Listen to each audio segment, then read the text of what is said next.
Spontaneous human combustion, the inner alchemical fire. Imagine the work of an experienced forensic investigator arriving at a scene that completely shatters his rational understanding of the world. A room locked from the inside, no signs of forced entry, no smell of gasoline, no electrical short circuits. And in the center of the living room, a small pile of ash. On an intact wooden armchair, not even covered in soot, lies a neat mound of gray, greasy residue. From an adult human being weighing nearly 180 pounds, almost nothing remains except a fragment of a skull and perhaps an untouched foot still inside a house slipper. Around it sit untouched plastic TV remotes, newspapers that never caught fire, and fresh flowers in a fragile glass vase standing less than 2 feet from the epicenter of the inferno. The human body, composed of nearly 70% water, suddenly ignited without any visible cause and burned completely to ash within minutes at temperatures exceeding 2,700 degrees Fahrenheit. That is the temperature of an industrial crematorium, where bones are reduced to dust by specialized machines. Yet here, inside an ordinary apartment, flesh and skeletons simply vanished, leaving behind only a sticky residue on the windows and a sense of primal, paralyzing horror. Official science, terrified of admitting its helplessness in the face of the unexplained, hides behind what is known as the human candle effect. Scientists in white coats calmly suggest that a dropped cigarette may have ignited clothing, melting body fat, and slowly feeding a fire that consumed the body like a giant candle, with clothing acting as the wick and fat as the fuel. But this explanation begins to fall apart when confronted with the evidence. No amount of human fat should generate temperatures capable of reducing bone to powder, and no conscious human being would calmly sit in a chair while their body burned alive for hours. The theory feels like a desperate attempt to force an incomprehensible phenomenon into a comfortable scientific framework, because acknowledging the alternative would mean admitting that the fundamental laws of biology and physics may sometimes be violated by forces we do not yet understand. Ancient records long ignored by modern science describe the same terrifying phenomenon centuries before laboratories even existed. Medieval demonologists, occult scholars, and alchemists believed spontaneous combustion was not a chemical accident, but something far more disturbing. They described it as an eruption of internal fire, a destructive surge of energy released from within the human body itself. Some esoteric traditions refer to it as the black fire within. According to these theories, under certain unknown conditions, the human body becomes the epicenter of a violent energetic reaction on the deepest cellular level, a moment when the fragile boundary between the physical world and something beyond it briefly collapses. In that instant, the human body becomes something like a living conduit, a biological portal through which destructive energy floods into the physical world. This fire cannot be extinguished with water because, according to these interpretations, it does not feed on oxygen. It feeds on life itself. And when we look at the photographs from these cases, rooms almost untouched, furniture intact, and only a small pile of ash where a person once sat, we are forced to confront a terrifying thought. Perhaps the greatest danger to human existence does not come from viruses, radiation, or genetic mutations. Perhaps the most dangerous spark already exists within us. Our bodies may not be fortresses at all. They may be fragile vessels, unstable containers holding forces we barely understand, and the trigger that could ignite them might already be flowing silently through our veins. Stigmata and incorrupt bodies, flesh that time could not claim. According to the fundamental laws of biology and physics, once the heart stops beating, an irreversible process begins. Cells break down, tissues decay, and the body returns to the earth from which it came. This process is unavoidable. Modern medicine, forensic science, and biology are built upon this certainty. Yet scattered across the world are cases that seem to challenge this rule. Deep within ancient monasteries, inside glass sarcophagi and hidden crypts, lie bodies that died hundreds of years ago, yet show little sign of decay. Their skin retains an unsettling elasticity. Their faces appear calm and almost lifelike. And instead of the odor of decomposition, witnesses often describe a faint scent resembling fresh flowers or roses. Science attempts to explain these cases through natural mummification, unusual microclimates, or unknown preservation methods. But even these explanations cannot account for every example. To believers, these bodies are known as incorruptibles. Yet the strange relationship between faith and biology does not end with the dead. There are also cases among the living. People who, without any physical injury, suddenly develop wounds on their hands, feet, and sides that resemble the wounds described in the crucifixion of Jesus Christ. These wounds are known as stigmata. They appear suddenly, bleed heavily, and may persist for years or even decades. Doctors struggle to explain them. Psychiatry often classifies them as extreme psychosomatic responses or manifestations of deep religious hysteria, but skeptics and researchers alike acknowledge that some cases remain difficult to fully explain. In certain individuals, the wounds appear without clear external cause, resist conventional treatment, and continue to reopen again and again. To mystics and occult researchers, however, these phenomena represent something entirely different. They believe that during moments of intense religious ecstasy, meditation, or trance, the human mind may reach such an extreme state that it alters the body itself. In this interpretation, the human body becomes something like a receiver, an antenna tuned to forces beyond the physical world, a canvas upon which unseen forces leave their mark. Whether these phenomena represent misunderstood biological processes, psychological extremes, or something far stranger remains an open question. But one thing is certain. When we stand before a body that should have turned to dust centuries ago yet remains almost untouched by time, or when we see wounds appear on living flesh without any visible cause, we are reminded of something deeply unsettling. Our bodies may not belong entirely to us. They may simply be temporary vessels, fragile material shaped by forces we do not fully understand. And if the door between the physical world and whatever lies beyond it ever opens too far, no doctor, surgeon, or medicine may be able to close it again. The Dancing Plague of 1518, mass possession and a frequency breach. The summer of 1518, Strasbourg. One woman silently walks onto a narrow cobblestone street and begins to dance. Within a few days, dozens join her, then hundreds. Official history and modern medical references often explain this chilling event as mass hysteria or poisoning from ergot, a hallucinogenic fungus that infects rye. Scholars speak calmly about toxins, collective stress, and medieval panic. But this convenient explanation struggles to fully account for what witnesses actually described.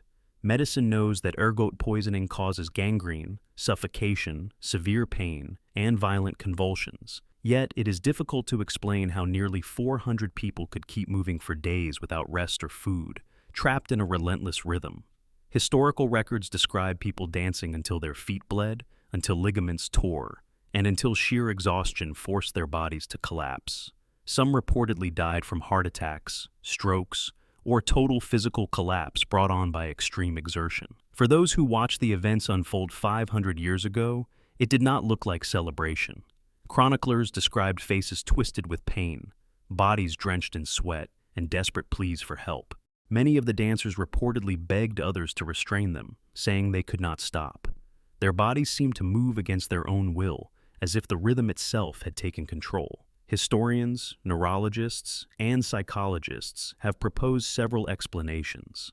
Some suggest a rare form of mass psychogenic illness, where intense social stress spreads physical symptoms through a community.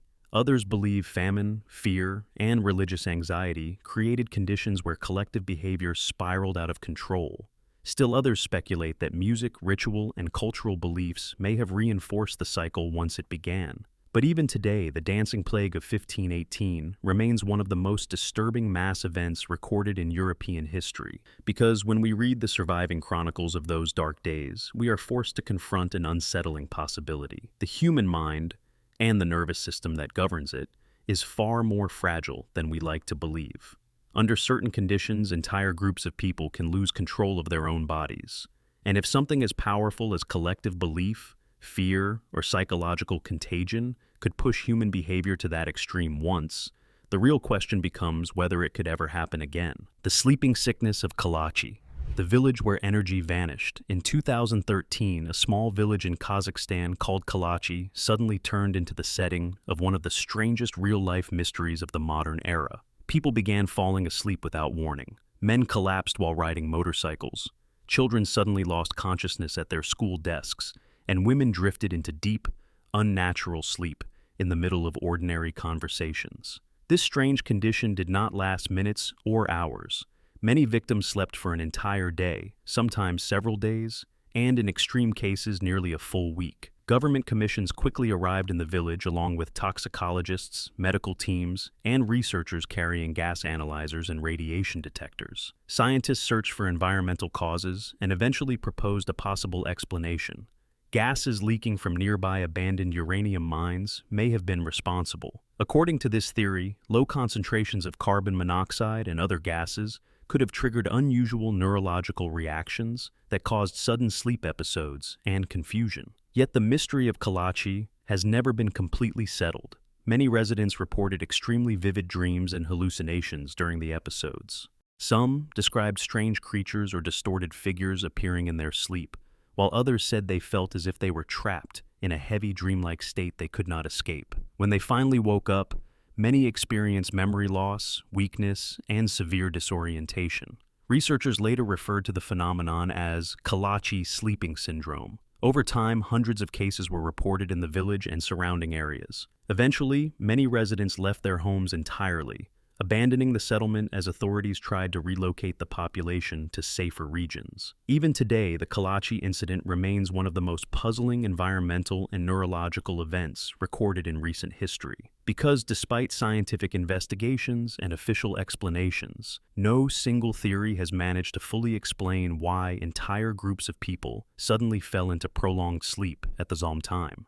And when people hear about the empty streets of Kalachi and the stories told by those who experienced the strange sleep, it raises a disturbing question. If an invisible environmental factor could quietly affect the human brain and nervous system on that scale once before, could there still be places in the world where something similar might happen again? Trepanation and the mystery of ancient skull surgery. When archaeologists excavate ancient burial sites around the world, from the mountains of Peru to the deserts of Egypt and the burial mounds of Siberia, they often uncover human skulls with remarkably precise circular holes cut directly into the bone. At first glance, these discoveries seem almost impossible to explain. The edges of the openings are smooth and deliberate, suggesting careful surgical work rather than random trauma. Even more surprising, many of these skulls show clear signs of healing, meaning the individuals survived the procedure for months or even years afterward. For decades, scientists have tried to understand why ancient people would perform such a risky operation.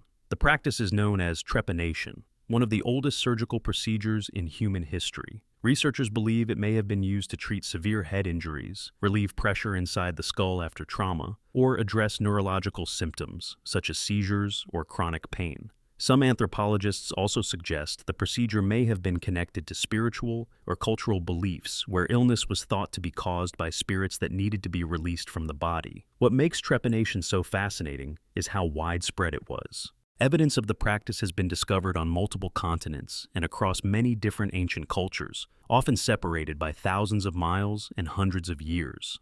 Despite the lack of modern anesthesia, antibiotics, or surgical tools, ancient practitioners were apparently skilled enough to perform these operations without always killing the patient. In some archaeological sites, a significant percentage of trepan skulls show clear bone regrowth, indicating survival rates that may have been surprisingly high for the time. Historians continue to debate the true purpose behind these procedures. Some believe trepanation was primarily medical, an early attempt to treat head injuries or neurological disorders. Others argue that ritual and spiritual traditions likely played an important role, especially in societies where physical and spiritual health were closely connected. What remains undeniable is that trepanation represents one of the earliest examples of humans deliberately altering the skull in an attempt to influence the mind, the body, or the unseen forces people believed shaped human life. And when we look at these ancient skulls today, marked by perfectly carved openings that survived thousands of years,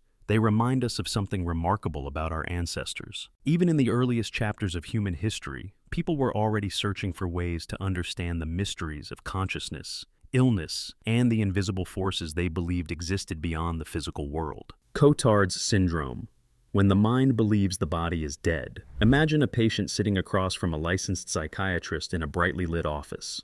His pulse is steady, his chest rises and falls with every breath, and warm blood continues to circulate through his veins. Yet he looks at the doctor with a calm, empty expression and quietly says, "I'm dead. My heart is gone." My organs have rotted away, and there are worms crawling beneath my skin.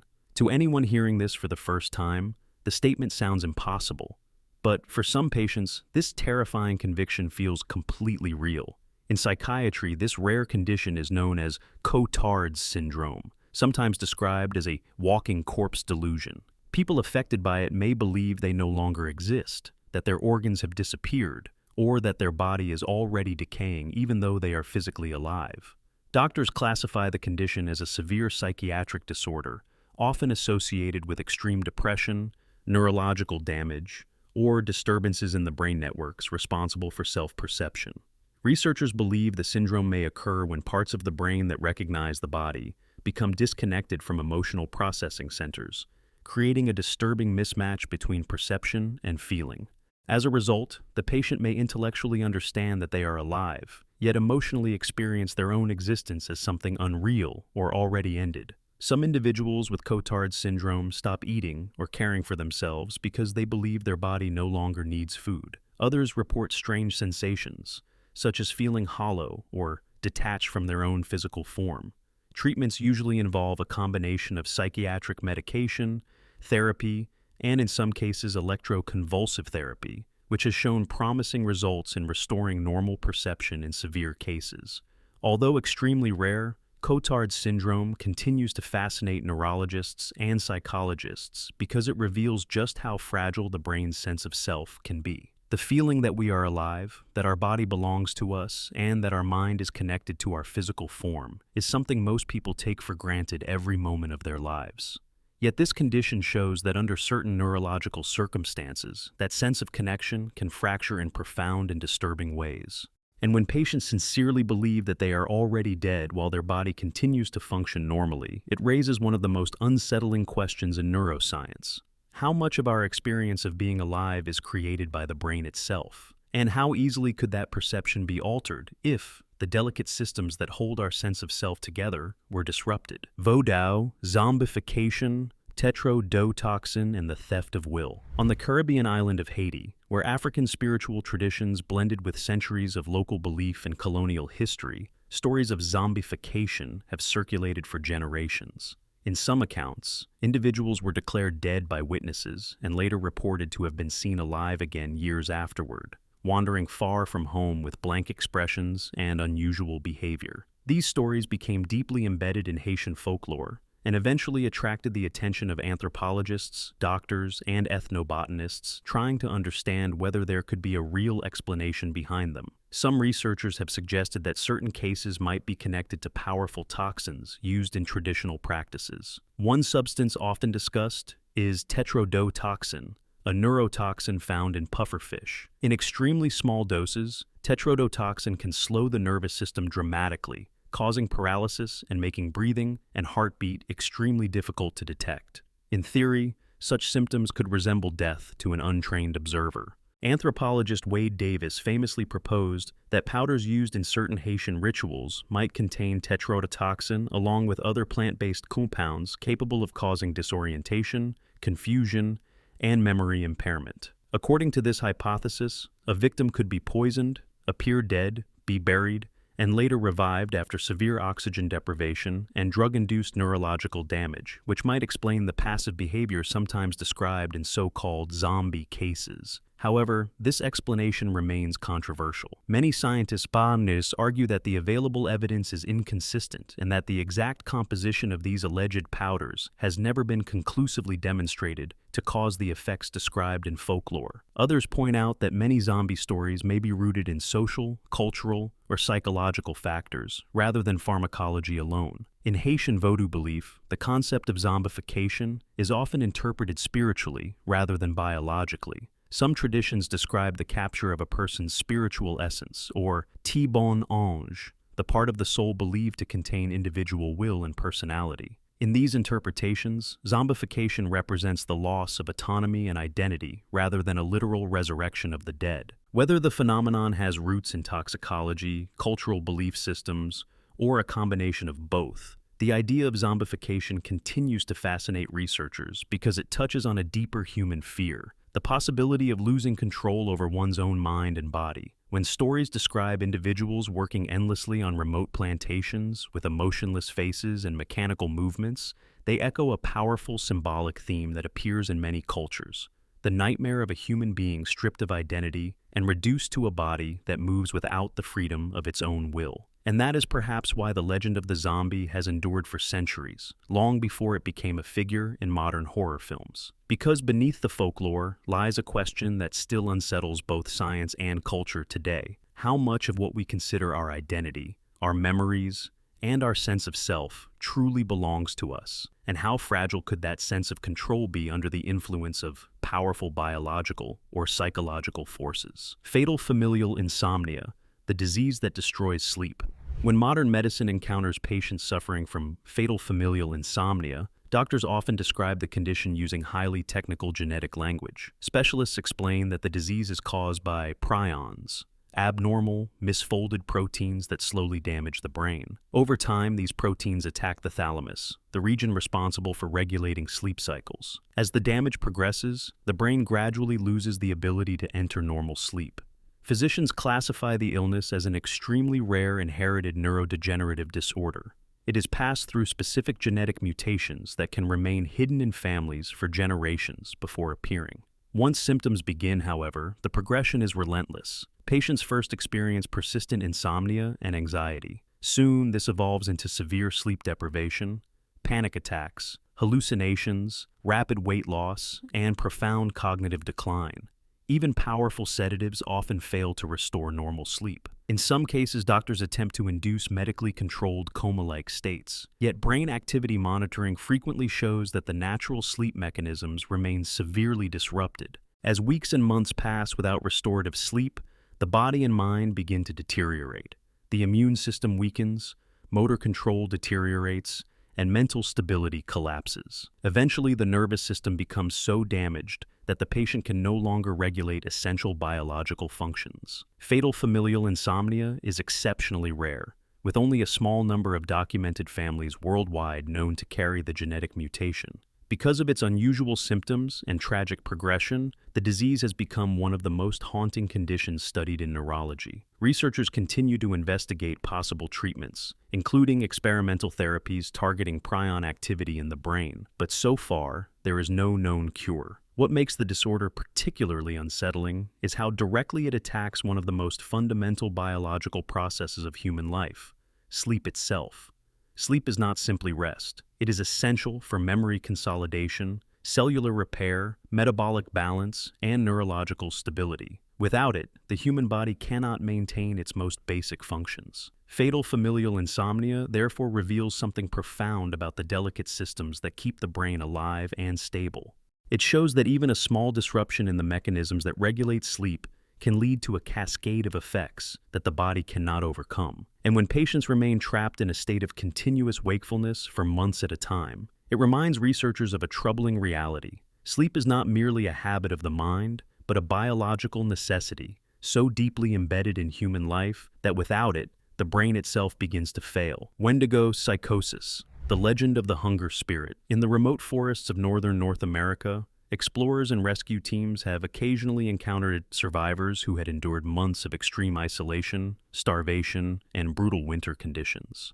In rare historical accounts, some of these individuals behaved in ways that deeply disturbed those who found them. Their appearance had changed from exhaustion and hunger, their eyes were hollow and restless, and their actions sometimes seemed driven by a desperate and frightening intensity. Stories like these became connected to a phenomenon often referred to as Wendigo psychosis, a term used by some anthropologists and psychiatrists to describe a rare cultural syndrome associated with extreme famine and psychological stress. According to historical reports, individuals suffering from this condition developed an overwhelming and terrifying belief that they were being transformed into a creature known in Algonquian folklore as the Wendigo, a spirit associated with winter, hunger, and cannibalism. In the traditional legends of several indigenous cultures of North America, the Wendigo is described as a supernatural being that embodies endless hunger and cold.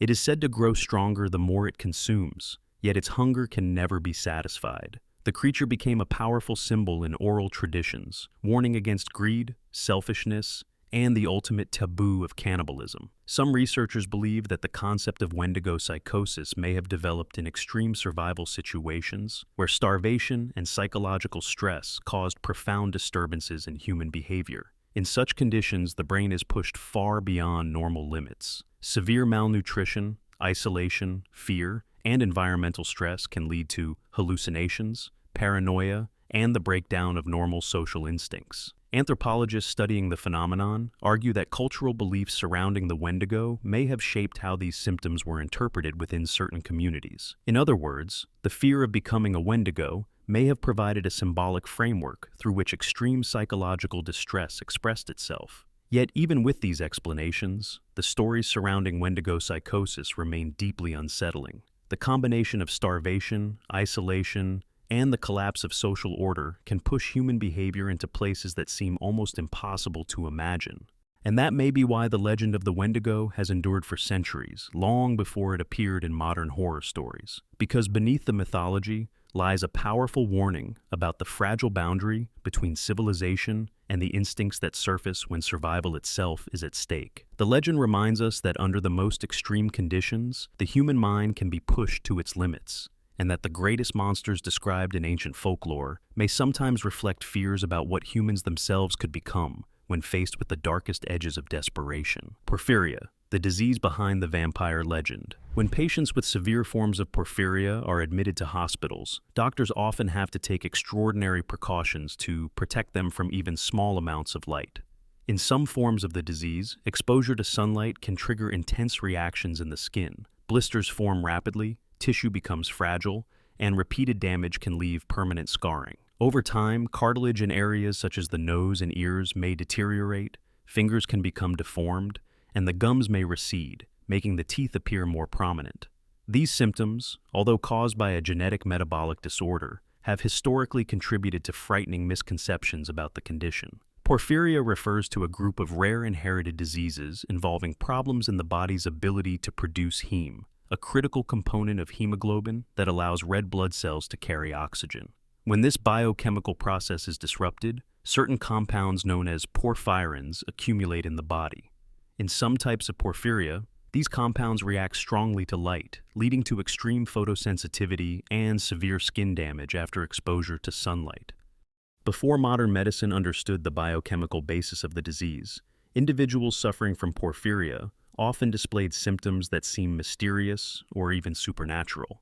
Pale skin, sensitivity to sunlight, damaged facial features, and the appearance of elongated teeth due to gum recession created an unsettling image that resembled the descriptions of vampires found in European folklore. Because of this resemblance, some historians have suggested that rare cases of porphyria may have contributed to the origin of vampire legends during earlier centuries. Communities that lacked medical explanations sometimes interpreted unusual illnesses through myth and superstition, turning misunderstood diseases into stories about cursed individuals or supernatural creatures. Today, scientists understand that porphyria is a genetic disorder affecting the body's chemistry rather than anything supernatural. Treatments can include medications that reduce the buildup of harmful compounds, blood transfusions in certain cases, and strict protection from sunlight to prevent skin damage. Although the condition remains rare and can be extremely painful for those who suffer from it, medical research continues to improve diagnosis and management of the disease. The history of porphyria also serves as a powerful reminder of how easily fear and myth can grow when science does not yet have the answers. Long before genetics and biochemistry explained these symptoms, people searched for meaning in the only language they had available: stories about curses, monsters, and creatures that could not walk in the light. And while modern medicine has replaced those myths with scientific understanding, the striking similarities between the symptoms of porphyria and the classic image of the vampire still show how real human diseases can sometimes inspire the darkest legends in cultural history. We often trust science and medicine to explain every mystery of the human body, assuming that laboratories, microscopes, and medical terminology can eventually uncover the truth behind every condition. And in many cases they do. Yet the history of diseases like porphyria reminds us that what once appeared supernatural was often simply a phenomenon waiting for the right scientific explanation. The human body is an extraordinarily complex system, And throughout history, many conditions that seemed terrifying or impossible eventually revealed themselves as biological processes that science slowly learned to understand.